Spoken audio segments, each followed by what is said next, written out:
Le 17 mai prochain, on vous invite au Centre de la Nature. 17h30, c'est l'heure, le point de ralliement, mais 18h30, ce sera le coup de départ du Tour du Silence. On en parle tout de suite avec la coordonnatrice de l'événement, avec Madame Anne Thibault. Bonjour. Bonjour, ça me fait plaisir d'être avec vous. Bien, merci vous aussi, merci d'être avec nous. Et puis, tout d'abord, peut-être placer dans le contexte, avant de parler plus longuement de l'événement, puis bon, un peu de l'ABC, de comment ça va se dérouler, mais ce que c'est ce Tour du Silence-là. Bien, alors, le Tour du Silence, c'est un événement mondial qui a été créé en 2003 par un Américain dont le copain a été frappé par un miroir d'un autobus quand il circulait à vélo. Et suite à cet incident-là, lui a décidé de commémorer le décès de son ami. Spontanément, c'est dans le coin de Dallas au Texas là, que ça s'est déroulé. Spontanément, ils ont fait un appel à tous. Il y a à peu près 1000 personnes qui se sont présentées pour faire un cortège silencieux soulignant le décès de ce copain-là. Et de là est venue l'idée mondialement, là, un petit peu par petit peu, depuis 2003, à travers la planète. Des événements se sont formés, ont eu lieu pour continuer à commémorer les cyclistes décédés ou blessés lors d'accidents impliquant des cyclistes et des automobilistes. Oui. Et d'ailleurs, chez nous, ça se passe, le point de départ, bon, évidemment, on va se rallier ensemble, on va pouvoir se donner ce point de ralliement du côté du Centre de la Nature le 17 mai, mais peut-être nous expliquer le parcours que vous allez emprunter, le tracé que vous allez emprunter là, également tout au long de ce Tour du Silence. Alors, si les gens, en fait, l'événement existe chez nous à Laval depuis 2004 et c'est le même parcours qu'on utilise. On part du Centre de la Nature pour se diriger, pour aller prendre le boulevard Saint-Martin, prendre une petite pause devant l'hôtel de ville pour prendre un moment de silence où tout le monde s'arrête, on met le pied à terre et on dépose une gerbe de fleurs pour ensuite revenir une boucle au Centre de la Nature par la suite. Donc, c'est quoi, une vingtaine de kilomètres, je pense? Ou... Exactement. Oui, c'est une vingtaine de kilomètres qui se fait à peu près à une vitesse de 15 à 18 km/h. Ça ne veut pas, c'est pas une course, là. L'idée, c'est vraiment de se rendre visible. Puis en plus de ça, le mois de mai, c'est le mois du vélo. Au Québec, là, c'est de se rendre visible. On débute, on commence la saison à rouler un peu à travers. Tout le monde sort, là, avec le beau temps. C'est le moment de préparer son vélo puis de sortir. Donc, l'idée, c'est vraiment d'aller tout doucement.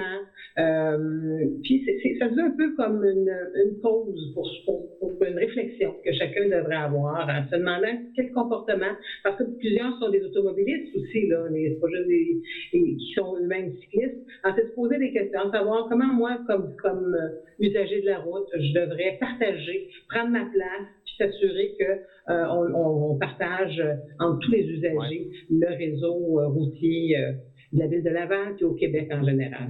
Oui, ni plus ni moins. Et d'ailleurs, on dit souvent que c'est de conscientiser déjà en amont, de s'assurer que nos jeunes aient un bon comportement aussi sur le plan de bien surveiller les panneaux de signalisation, de bien respecter le code de la sécurité routière. Autant, évidemment, c'est un partage qui va de pair avec les véhicules puis les cyclistes. Donc, je sais qu'il y a un volet jeunesse également à l'événement. Là. Je pense qu'il y a certaines écoles du territoire lavallois qui vont s'impliquer, là, du moins. Tout à fait. Cette année, en fait, c'est la 3e fois où il existe un volet scolaire autour du silence.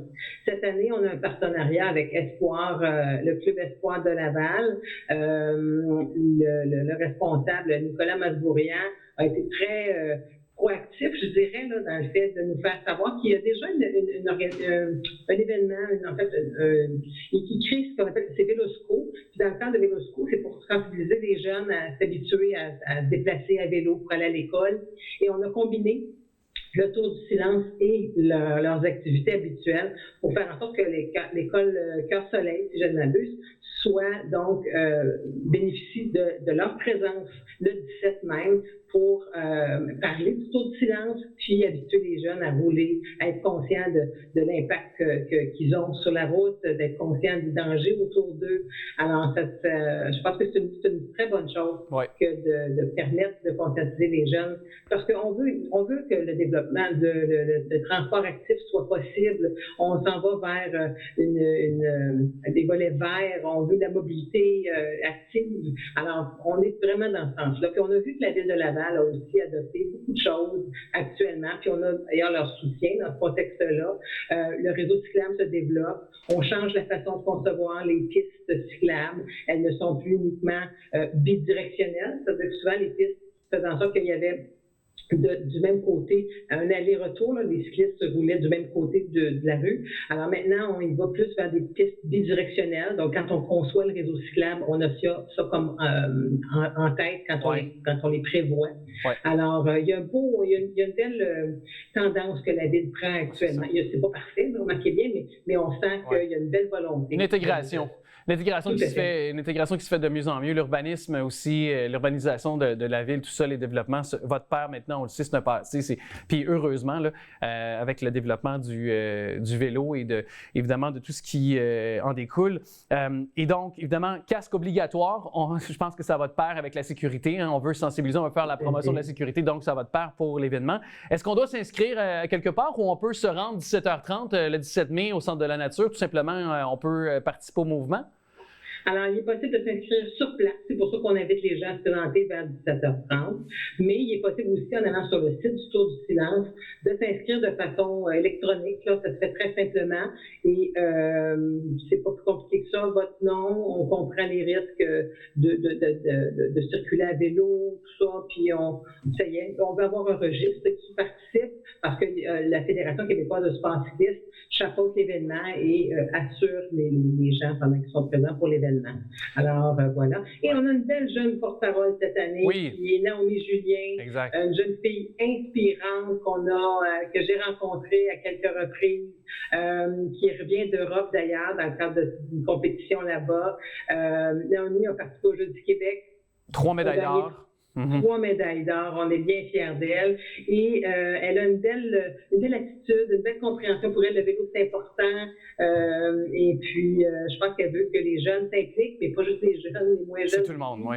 Voilà, Madame Anne Thibault, merci beaucoup de nous avoir parlé. Puis on invite aux gens aussi, les automobilistes, d'être courtois parce que la saison de vélo ne fait que commencer. Alors, c'est tout au long de l'année et tout au long de l'été à venir qu'on doit être courtois, faire preuve de courtoisie, de patience envers tous les automobilistes, mais aussi les piétons et bien évidemment les cyclistes aussi. Merci beaucoup à vous de nous avoir parlé. Merci, on se voit le 17 mai.